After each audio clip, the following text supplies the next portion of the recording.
ದೇವರು ಅಂದರೆ ಒಂದು ಕಾಸ್ಮಿಕ್. ಯಾವತ್ತೂ ಯಾವ ಸ್ವಾಮಿಗಳ ಹತ್ರನೂ ಹೋಗಲ್ಲ. It's my life, it's my goal, it's my ethics.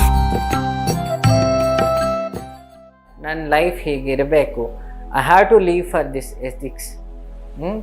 I have to adapt this type of life style.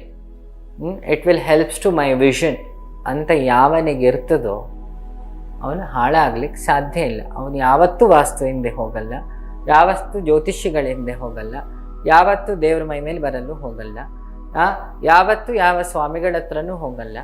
ಅವನು ಬುದ್ಧನ ಹಾಗೆ, ಬಸವಣ್ಣನ ಹಾಗೆ, ಗಾಂಧಿ ಹಾಗೆ ತನ್ನ ಆದರ್ಶಗಳ ಹಿಂದೆ ಹೋಗಿ ತನ್ನ ಗುರಿ ಸಾಧಿಸ್ತಾನೆ. ಯಾವ ಪುಸ್ತಕದಿಂದನೂ ಹೋಗಲ್ಲ. ಯಾಕೆ? ಅವನಿಗೊಂದು ಕ್ಲಾರಿಟಿ ಇರುತ್ತೆ. ನನ್ನ it's my life, it's my goal, it's my ethics. ಹೀಗಿರ್ತದೆ ದೃಷ್ಟಿ. ಅದಕ್ಕೆ ಕುದುರೆಗೆ, ಯುದ್ಧಕ್ಕೆ ಹೋಗೋ ಕುದುರೆಗೆ ಹಿಂಗೆ ಕಟ್ಟಿರ್ತಾರೆ, ಆಚೆ ಈಚೆ ನೋಡದಿರಲಿ. ಚಾಂಚಲ್ಯ ಶುರುವಾಗುವುದು ಶುರು ಮನಸ್ಸಿಂದಲ್ಲ, ನೋಟದಿಂದ.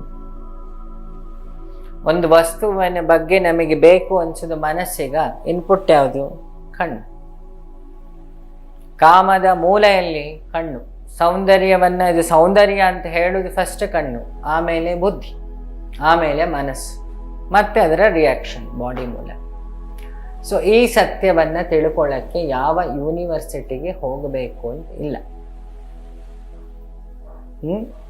ಹಾಗಂತ ಹೇಳಿ ಶಾಸ್ತ್ರಗಳು ಸುಳ್ಳು ಅಂತ ನಾನು ಹೇಳಲ್ಲ.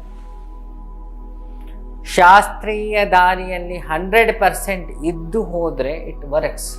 ದೇವರು ಅಂದರೆ ಒಂದು ಕಾಸ್ಮಿಕ್, ಒಂದು ಕರೆಂಟು, ಬಲ್ಪ್ ಅನ್ನೋದು ಒಂದು ದೇಹ. ಆ ಬಲ್ಪ್ ಒಳಗೆ ಪ್ರವೇಶ ಆಗೋದು ಸತ್ಯ. ಆದರೆ ಬಲ್ಪ್ ಸರಿ ಇರಬೇಕಷ್ಟೆ. ಬಲ್ಪಿನ ಮನಸ್ಸು, ಬುದ್ಧಿ, ತ್ರಿಕರಣವು ಚಿತ್ತ ಹಾಳಾಗಿದ್ದರೆ ಕರೆಂಟ್ ಅದರೊಳಗೆ ಪ್ರವೇಶ ಆಗಲ್ಲ. ಕಾಸ್ಮಿಕ್ಕಿನ ಸಿಗ್ನಲ್ಸ್ ಆಗಿರಲ್ಲ. ಅವನೇ ಮನಸ್ಸಿಗೆ ಅಂದಿದ್ದು, ಅಥವಾ ಅವನ ಪುಸ್ತಕದಲ್ಲಿ ಓದಿದ್ದು, ಅಥವಾ ಯಾವುದೋ TV ಚಾನೆಲ್ ಜ್ಯೋತಿಷರು ಹೇಳಿದ್ದು ಇವನು ಕಲೆಕ್ಟ್ ಮಾಡಿಕೊಂಡು ಅದನ್ನು ಬಾಣ ಬಿಡ್ತಿರ್ತಾರೆ. ಜನ ಅದಕ್ಕೆ ನಾರ್ಮಲಿ ಬಕ್ರ ಆಗ್ತಿರ್ತಾರೆ ಅಷ್ಟೆ ಅಲ್ವಾ? ಈಗ ಡಾಕ್ಟ್ರ್ ಓದಿದ್ದವನು ನೆಂಟರುಗಳ ಸಜೆಷನ್ ಕೊಡ್ತಾರೆ. ಇದು ಸ್ಟೋನ್ ಆಗಿರ್ಬೋದು, ಇದು ಬೆನ್ನೋ ಬಂದಿರ್ಬೋದು. ಒರಿಜಿನಲಿ ಗೊತ್ತಾ ಅವನಿಗೆ? Is not doctor.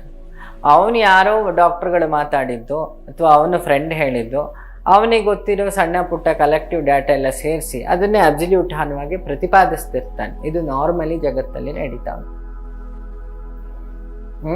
ನಾವೇನು ಮಾಡ್ತೀವಿ? ನಾವು ಅದನ್ನು ಒಪ್ತೀವಿ, ತಪ್ಪು ಅವ್ರದ್ದಲ್ಲ. ಕೇಳಿಸ್ಕೊಂಡಕ್ಕೆ ಆಪ್ಷನ್ ಕೊಟ್ಟಿದ್ದು ಫಸ್ಟ್ ತಪ್ಪು ನಮ್ಮದು, ಕೇಳಿಸ್ಕೊಂಡಿದ್ದು ಎರಡನೇ ತಪ್ಪು ನಮ್ಮದು. ಅದನ್ನು ಹೇಳದೆ ಹಿಂದೂ ಮುಂದೆ ನೋಡದೆ ಆಚರಣೆ ಮಾಡಿ ಬಕ್ರ ಆಗ್ತೀವಲ್ಲ, ಮೂರನೇ ತಪ್ಪು ನಮ್ಮದು. Question it self is answer ಅಂತ ನಾನು ಯಾವಾಗಲೂ ಹೇಳೋದು ಇದಕ್ಕೆ.